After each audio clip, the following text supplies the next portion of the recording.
มันตานวันมันไหนอันดิเลมาปูสามีดาตราบันอันสืบคำว่าเนาะบารมีสิบาเนี่ยคำว่าเนี่ยหอกว่าตาหน้าบารมีศีลาบารมีเนี่ยมันไหนที่ขึ้นมาสืบอันนี่คำว่าบารมีและปัญญาบารมีเนี่ยอ่อนกันถ่อมทำเนี่ยซ้อมหนังตราอันสืบมาว่าเนี่ยที่ขึ้นมาปูสามีดาบันโยกีเขา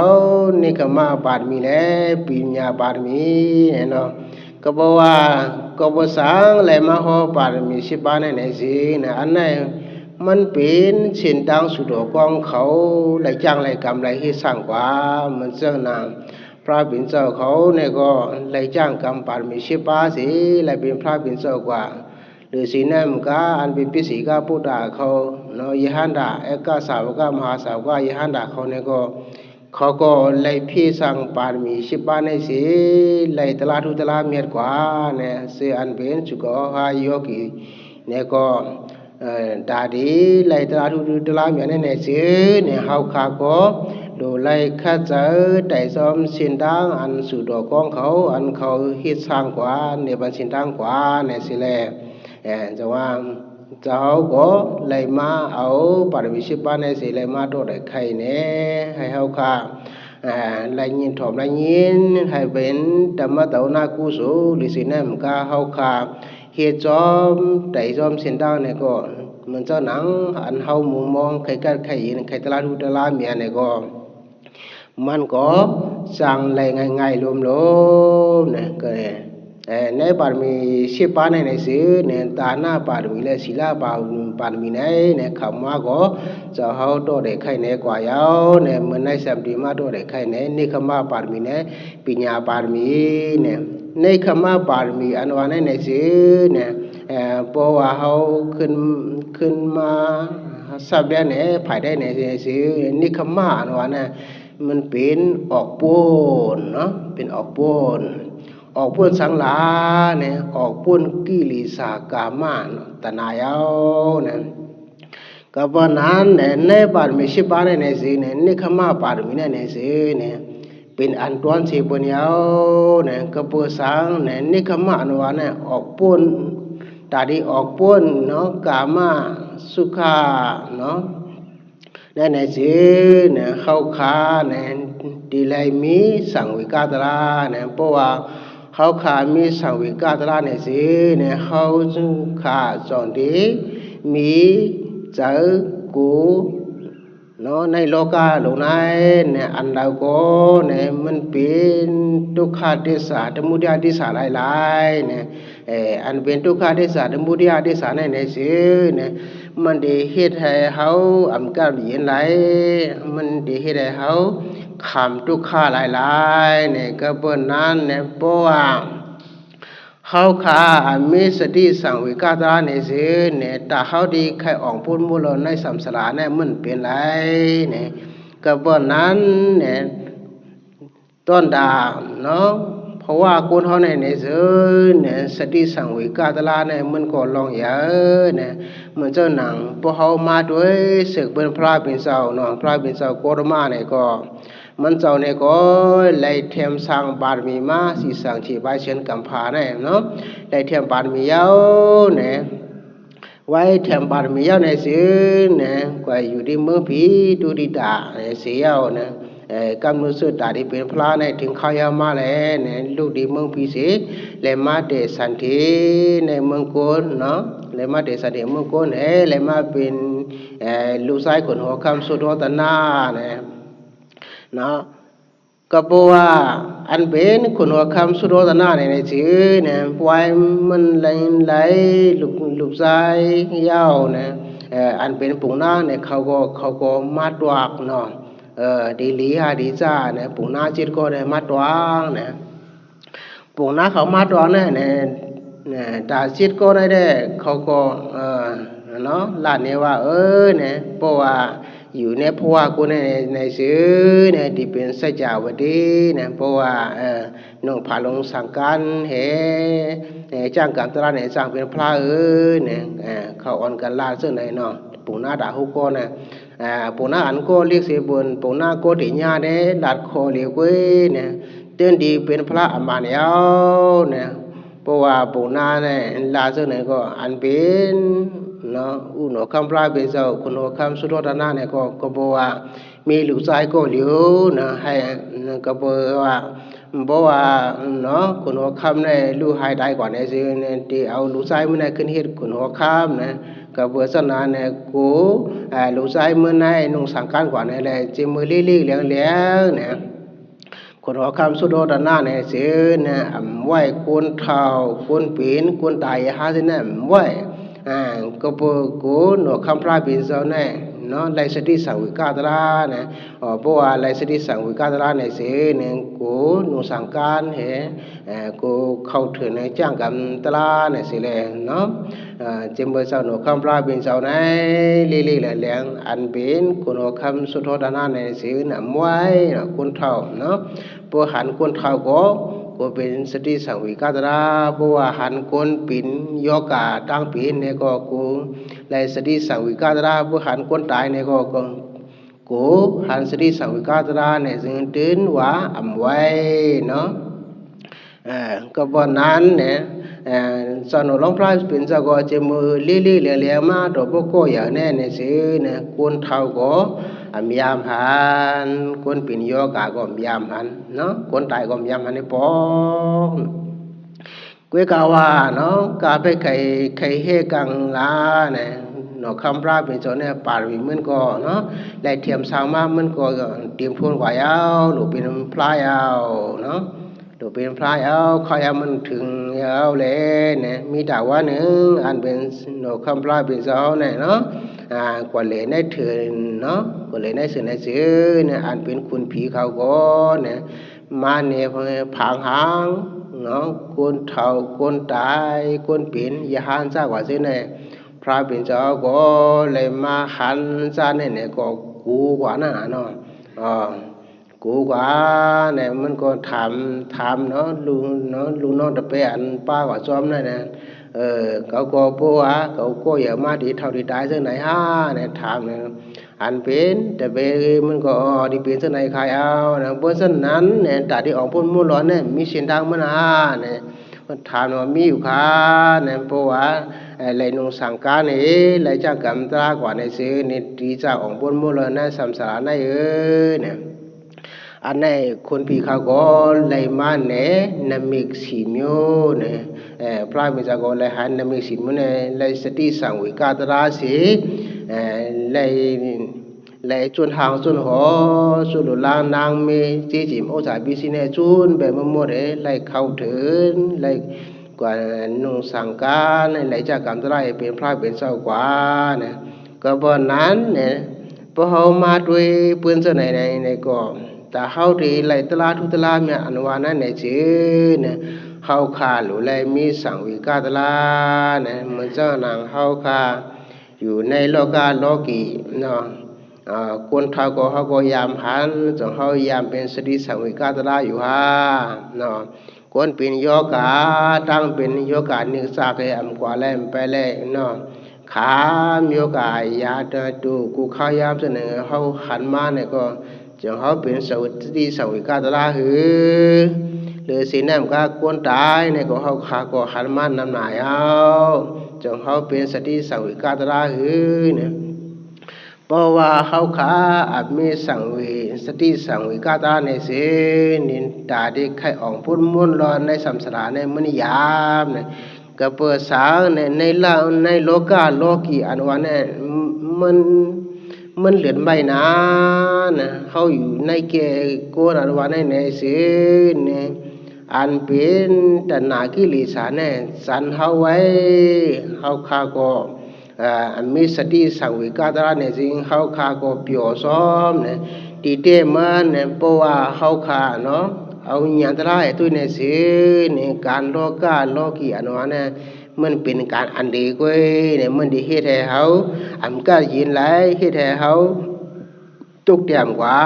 เนี่ยก็ป้อนนั้นเนี่ยสติสังวิกาตระเนี่ยหลุไลมีเนี่ยเพราะว่าเขามีสติสังวิกาตระเนี่ยสิเนี่ย เขาขาจอนี้ใครอ่องป้นม้วนหลอดกว่าเนี่ยเพราะว่าเขาขา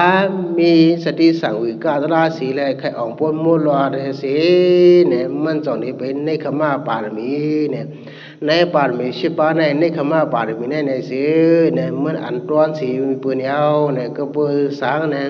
เพราะว่าเขาขามีน้ำเสือไข่อ่องปนม้วนหลอดในสามสาในสีเนี่ยมันจงนี้เป็นในขมาปารมีเนี่ยจังว่าในขมาปารมีในสีเนี่ยเพราะว่าเขาขึ้นมาเจียกเพในสีเนี่ยมันก็ที่มีหามิวนะมันจะนางเขาขาอยู่ที่เฮือนดีเนี่ยก็เขาขาอันอยู่หลายอยู่ลงอยู่ลืมเขาขาใกล้เหตุการณ์ในกู้สูเขาขาใกล้นั่งการใกล้นั่งการเขาขาเหตุการณ์ในกู้สูในสิเนี่ยอันไหนก็เนี่ยมันก็เป็นนิคมาปารมีมิวหนึ่งก่อนนะเขาอยู่กิจการที่เฮือนเนี่ยเขาขาใกล้หลิวใกล้ด้านใกล้เหตุสร้างว่าที่ไหนก็เนี่ยมันก็เป็นนิคมาปารมีเนี่ยสามแถวมิวหนึ่งเนี่ยมังก็เนี่ยพอเป็นคนซ้ายเนี่ยก็มานุ่งสาวนุ่งสร้างพอเป็นนางยิงเนี่ยก็เขาว่านุ่งขาวนั่นน่ะเนาะเมื่อปานพระเป็นเจ้าได้ก็อย่าหันนางยิงก็มันมีแหละเนี่ยก็กะว่ากะปามอยู่แน่อย่าหันนางยิงเนี่ยมีเอาเนี่ยอันตังอย่าหันนางยิงเนี่ยมันดีมีเจ้าขาวเขาเนี่ยนางยิงก็เขาว่านุ่งขาวเอ๋มาอยู่ที่การที่จ้องมาให้การที่กู้สู้เป็นคนซ้ายก็หาว่ามันนุ่งสังสางนุ่งสางมาเฮ็ดจางเสมาพิวศาสนาพระเป็นเจ้าเนาะข้าจะเหตุการณ์ตลาในเสเนี่ยอันนี้ก็มันก็เป็นนิคมาปานมีแกว้งกับเนาะเขาขามาเปรียบเทียบดีการดีเจ้านั่นเนี่ยก็เขาเลยมาเหตุการณ์ในกู้สูมันสร้างโยกีเขาเนี่ยก็มาเพียวดีการดีเจ้ามาเฮ็ดโยกีเนี่ยมาข้าจะเหตุการณ์ตลาเนี่ยก็อันนี้ก็มันเจ้าหนังว่าเขามาเทียมสร้างนิคมาปารมีเอาเนี่ยมันก็เข้าบ้าอยู่เนี่ยสามอย่างอันหนึ่งเขาขาข้าจะเฮ็ดลาให้เฮาบ่ไล่ปฐมสันนั่นก็เป็นนิคมาเนาะปารมีเอาเนี่ยเพราะว่าเฮาก็ข้าจะเฮ็ดที่การตลาไล่มันจังว่าไล่ปฐมสันเนี่ยก็มันก็เฮาขาที่หมอจันเนาะกรรมกงอายุเนี่ยอันนั้นก็มันก็เป็นนิคมาปารมีเอาเนี่ยสามอย่างอันหนึ่งสามเนี่ยเขาก็เหตุการณ์วิปัสสนาเนาะอยู่ดีขึ้นก็ลีอยู่ดีการดีจ้องก็ลีเนี่ยเขาขามาคัสเหตุการณ์วิปัสสนาลองเป็นดูเนี่ยเขาขามาเหตุการณ์สร้างในเนี่ยก็มันก็เป็นนิคมาปารมีเนี่ยการดูการทานในก็เนี่ยก็เขาขาเนาะตอนเวลาก็เฮ็ดอยู่ก็เฮือนก็เฮ็ดมาเพียวดีการดีจ้องก็เฮ็ดหรือสีน้ำก็เขาออกตาออกทางกว่าไหนเนี่ยก็เขาขาเนาะหันสังขารหันก็ลีหันโกนเท่าโกนเกี่ยเนาะอันเปิ้นมีสังอันเปิ้นเตรียมทนได้สาวเนี่ยเขาเลยหรือเลยด้านเลยสากาเลี้ยงหรือเนี่ยก็นั่นก็มันเฮ็ดให้เขาล้อผ้าอีเนี่ยเพราะว่าล้อเขาผ้าเขาอีกว่าในสิเนี่ยมันเป็นอาโลผ้าเนาะอาโลผ้าอันว่าในสิเนี่ยมันเป็นอันลีเพราะว่าโลภะในสิมันเป็นอันดีเนี่ยอันเขาเข้าใจหรือเข้าใจด้านอันว่านะเขาดีค่าเหียมไปลองโลภะอันบีในดูในจะเขาในสิเนี่ยมันดีเป็นอาโลภะกว่าเนี่ยก็บนอันเขาไล่ด้านไล่สากาเนี่ยก็มันเป็นในขมาปานมีมิวหนึ่งยาวเนี่ยสังว่าเพราะว่ามันเป็นในขมาปารมีเอาเนี่ยมันดีมันเป็นลองข้าออกบนมูลในสามสลาเนี่ยก็ว่านั้นเนี่ยเฮาขาเนาะเลยมาเหตุการณ์ตลาเนี่ยก็เนี่ยตาดีออกบนมูลในสามสลาเนี่ยก็บ่สาเนี่ยในโลกอันว่าเนี่ยมันเลื่อนไม่นาเนาะเฮาดุยดังละดุยดังเนาะก็มันเป็นอันเดือดไหมดุยในดูในจริงเฮาก็มันเป็นอันเดือดอันไหม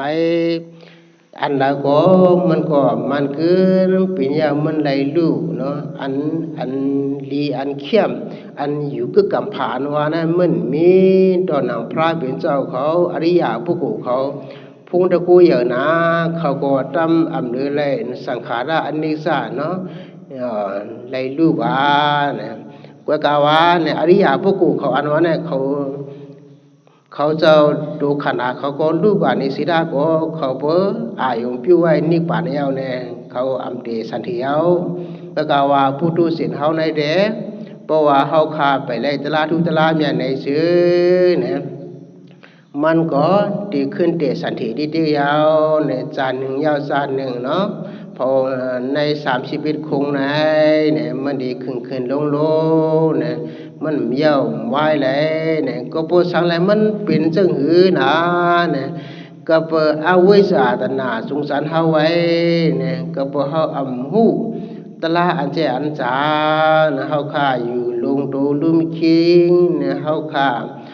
ในตูเฮานอกตูเฮาอันปีนกว่าเนี่ยก็เฮาค่าอำหูซ้ออำหมายซ้องอำตอมซ้อมไหล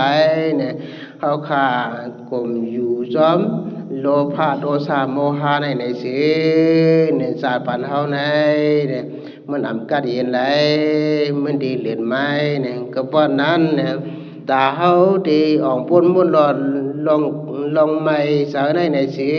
เนี่ยเฮาขาโลไลก็จะเหตุการณ์ตาหน้าเนาะโลไลเหตุการณ์ศีลาโลไลเหตุการณ์ภาวนาเนี่ยอันนั้นมันเป็นองศาพิสีอันสุดอกองเขายิบดื้อยาวนะเขาก็ปัวข้ามเนาะใครเป็นสุดอกองเนี่ยสิเนี่ยเขาขาโลไลเฮ็ดเอาจอมเนี่ยอันนั้นมันเป็นเครื่องยิบเครื่องดูสุดอกองยาวเนี่ยอันเฮาขาดูไลหู้ในสิเนี่ยสะโพตระอันนิสสะทุกขะอนัตตายาวเนี่ยอันนิสสะอันว่านั้นอันเราก็มันคือปีนยาก็มันลูยาวขึ้นปีนมันก็มันคือเพราะว่าเฮามานั่งการเฮาเอาญาณเฮาได้มาด้วยสมลองในขันดาเฮาในสิเนี่ยอันเราก็ยาวมันก็ปีนยาวมันก็ลูกว่าแล้วมันก็อำมันมีไว้ดีๆเนี่ยในมันเฮาด้วยในตัวเฮาเนี่ยพอเฮาด้วยดังดอกเนี่ยก็อันใดขยาวเนาะมีอันเหลียวเนี่ยมันมีเนาะเพราะว่ามันปอปิดมาก็มันก็กายอะไรรู้ยาวเนี่ยมันเจ้าหนังเนาะเอาสาพีสีเฮาเลยสางเนี่ยโคนูดังไม่เฮาเลยสางเนี่ยก็มันก็มอซื้อมาก็มันก็เหมือนนั่นน่ะพวกเฮาหนุ่มหึงก็มันก็เก่ากว่ายอกกว่าเนี่ยเลี้ยวกว่าเนาะนั่นก็มันหายกว่าเนี่ยมันก็สร้างเป็นอันใดมันเป็นเฉพาะอันนี้สร้างไว้น่ะอันแล้วก็มันคือเนาะมันก็เป็นจอมอนุเฮาเนี่ยตลาอนุวานั่นก็มันเป็นตลาไว้มันก็เป็นจอมทางมันกว่าเนี่ยมันก็อันเป็นจอมหลังกลางเสาเนี่ยทุกข้าก็มันยาวเนี่ยในโลกาเนี่ยพอเฮามาด้วยในสิเนี่ยทุกข้าอนุวานั่น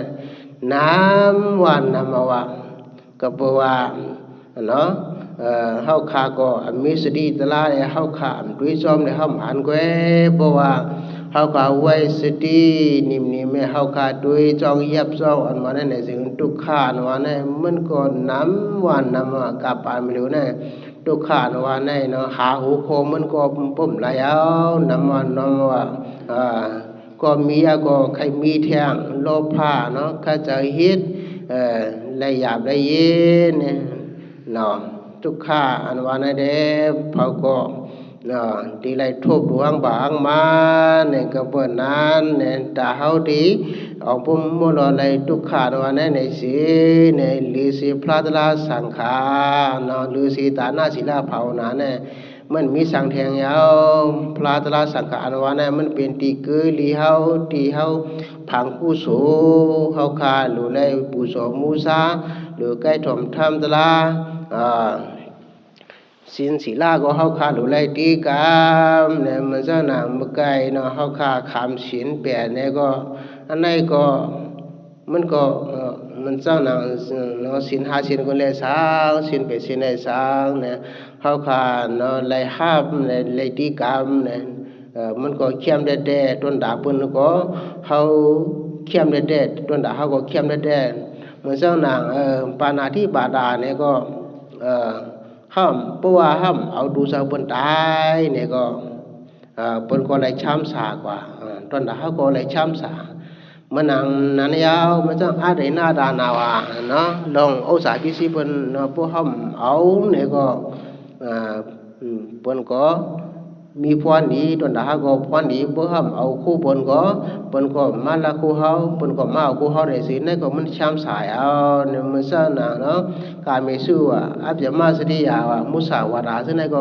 มันนั่งหนังมันซะหนังนั่งว่าเพราะว่าเขากำไรเนี่ยก็สารในก็มันก็มีพรดีสารนาก็มันมีพรดีเนี่ยเพราะว่าเขามีสินศีลอันว่าในสิเนี่ยสารในก็เขาขาดีไลอยู่ช้ำสาดีมากก็เขาดีไลช้ำสาเนาะจูกะเขาขาไปเขานี่บาได้ในสิเนี่ยเขาขาดีไลขึ้นลงนั่นแหละจังว่าเขาขาดูไลเกี่ยมไว้ดานาก็ดูไลเกี่ยมไว้ศีลาก็ดูไลเกี่ยมไว้ภาวนาก็เขาขาดูไลเฮ็ดไว้เนี่ยเพราะว่าเขาเฮ็ดไว้เขาเข้าใจเหตุการสมถะวิปัสสนา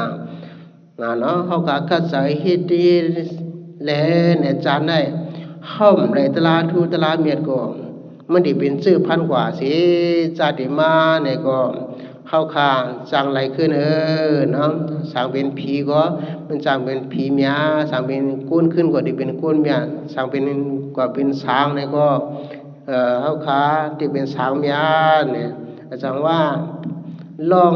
ตลาดทูตลาดเมียเนี่ยเพราะว่าเขามีชื่อพันไว้ในสิเนี่ยเพราะว่าคนว่าเพราะว่าผีว่าเพราะว่าช้างว่า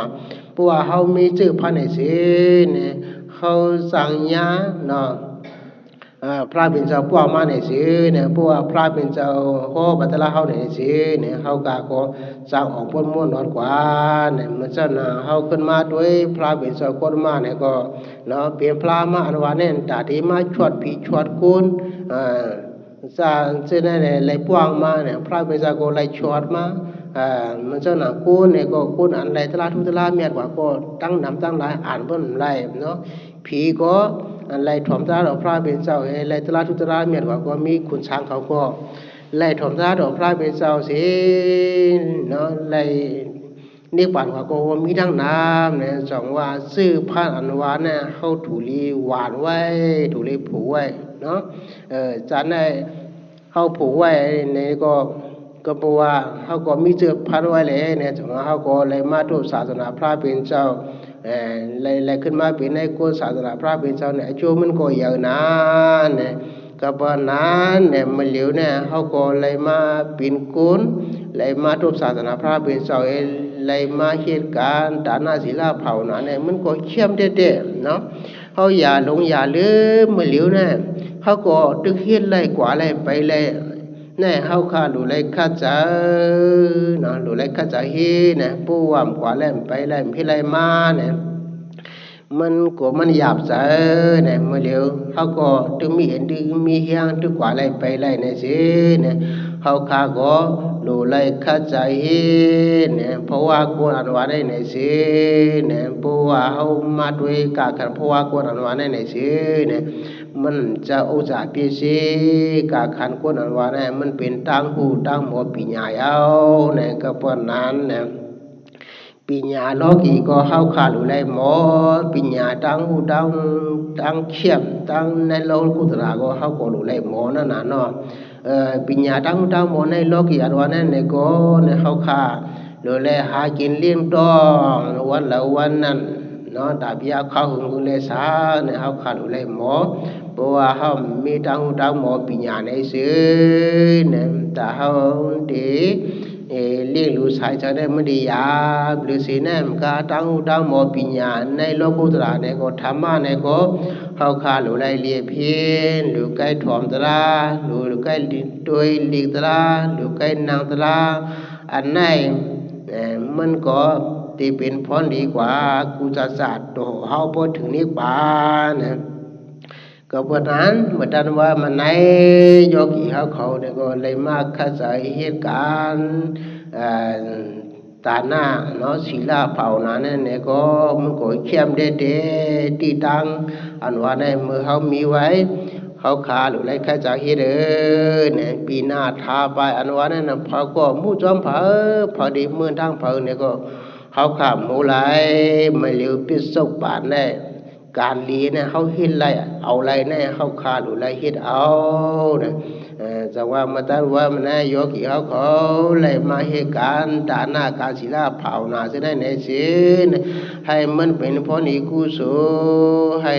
เลยหูหันตลาดูตลาเมียอันเจอันจังเจ้าหนังอริยาพวกกูเขา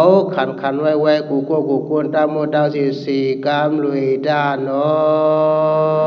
ะ